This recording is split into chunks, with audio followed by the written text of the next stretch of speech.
There's a pattern that almost nobody talks about honestly. You've been working towards something for months, maybe longer, and then, right when it's about to happen, right when everything is finally aligning, something shifts. You stop returning emails. You procrastinate on the one thing that matters most. You pick a fight with someone you love for no clear reason. You sleep through alarms. You find 100 reasons why now isn't the right time, why you're not ready, why something about this feels off, and then the moment passes, and you're left standing there, wondering what happened, wondering why you do this every single time.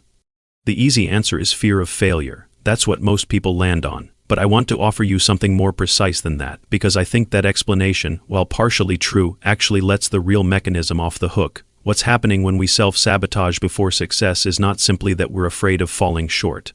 It's something stranger and more uncomfortable than that. We're afraid of what happens if we actually make it. The mind is not primarily a thinking machine, it's a prediction machine, and its central obsession, the thing it is working on every moment of every day, is maintaining a stable, coherent sense of who you are. Psychologists call this the self-concept. It's the collection of beliefs you hold about yourself, your capabilities, your worth, your place in the world. And here's the part that most people don't expect. The mind will fight to protect that self-concept even when that self-concept is limiting, even when it's painful, because familiar pain feels safer than unfamiliar possibility. Think about someone who has spent years telling themselves quietly, privately, that they're not the kind of person who succeeds at the big things, not in a self-pitying way necessarily, but just as a background assumption. They function, they get by, they have moments of real capability, but at a certain level, they've accepted a ceiling. And then one day, something they've worked on genuinely starts to take off. The ceiling is about to be broken, and instead of feeling purely excited, something in them begins to resist, begins to create interference, because success would not just be a new outcome, it would require a new identity, and identity change, even. Positive identity change is experienced by the nervous system as a form of threat.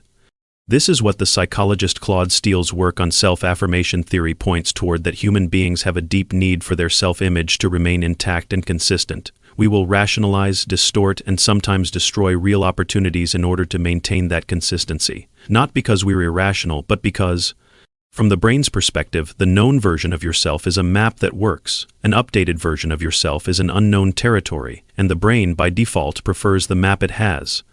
There's a related concept that Nathaniel Branden wrote about extensively called the terror of the good. The idea that growth, recognition, success, these things can feel psychologically dangerous because they raise the stakes. If you've never been seen as truly successful, then failure has a kind of cushion. Nobody expected much.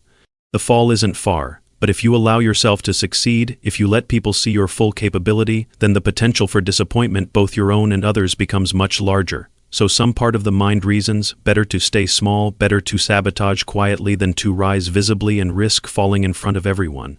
If this is connecting with something you've felt before, take a second and hit that like. It helps this kind of content reach the people who need it most.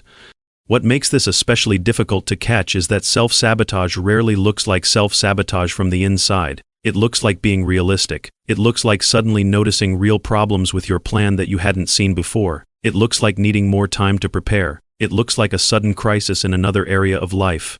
That conveniently requires all of your attention. The mind is extraordinarily creative in how it engineers delay and retreat, and because the justifications feel logical, feel earned, feel responsible, even we don't question them. We follow them, and the opportunity quietly closes.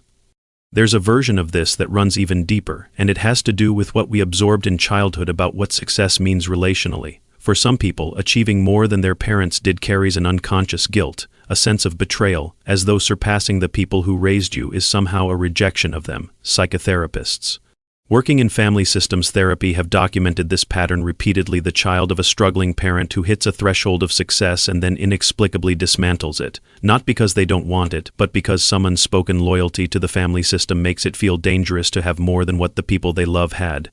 Sociologist Harriet Lerner described this as the anxiety of differentiation, the fear that becoming your fullest self will sever the connections that defined you.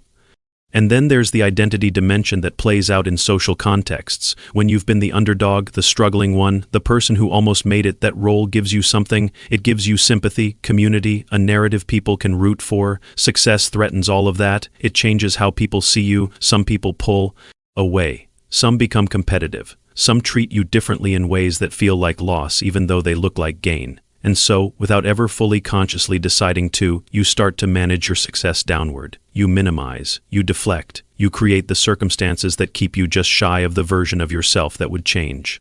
The social dynamic around you. The researcher.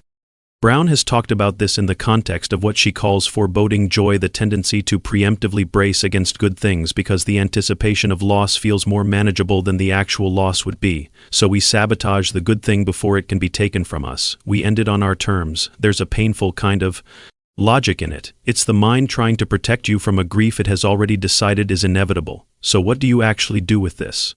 Because understanding it is one thing, changing the pattern is another.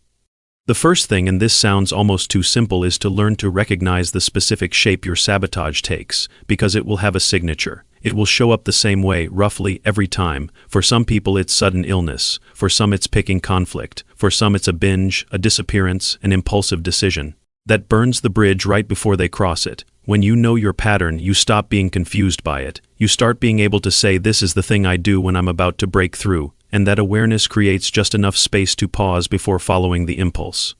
The second thing is more uncomfortable. You have to be willing to examine what success would actually cost you. Not what it would give you, you've probably thought about that plenty, but what it would change about your relationships, your identity, your sense of self, your place in the people you love, because those costs are real.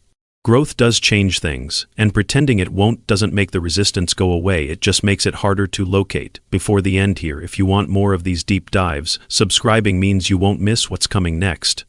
The third thing is perhaps the most important, and it comes from acceptance and commitment therapy, the idea that you don't need to resolve the fear before you act. You don't need to feel ready. You don't need the anxiety to disappear. You can feel all of it, the resistance, the doubt, the strange guilt, the grief of becoming someone new, and still take the next step. Not despite those feelings, but alongside them, because the goal isn't to become someone who never feels afraid of their own potential. The goal is to become someone who moves forward anyway, someone who can tolerate the discomfort of becoming without dismantling the becoming itself. Most people who self-sabotage are not weak, they are not lazy, they are not fundamentally opposed to their own happiness. They are people whose minds learned very early that certain things were dangerous and who have been faithfully following that old instruction ever since. The work is not to shame that part of yourself into silence. The work is to slowly, patiently introduce it to a different possibility, to show it through repeated small acts of courage that the version of you on the other side of success is not someone to be afraid of. That version is just you, a little further along, still intact, still loved, still you.